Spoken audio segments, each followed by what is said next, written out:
Okay, we're about an hour after we've sprayed our final texture coat. We're gonna untape the Jeep and get all the plastic off of it. Sometimes it's handy to have a sharp pick or some sharp tweezers to help you get tape and plastic out of the way. You can wait until it's completely dry, so you can wait until the next day to untape if you want. However, you're gonna need a razor blade so that you can cut those edges clean and clear to get the tape and the plastic off. So it's always just a good idea to pull your tape, pull your plastic about an hour to 2 hours after you've done your final coat, so that you can get nice clean lines when you untape.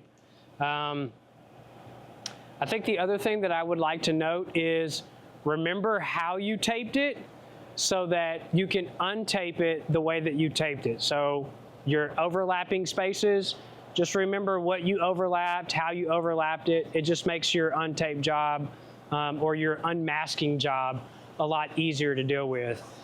So for me, I'm gonna deal with these pillars first. I can untape them and flip them up. I'll deal with the center console. I'll untape the front and then I'll unmask around the sides. So I will completely get everything uncovered the same way I taped it.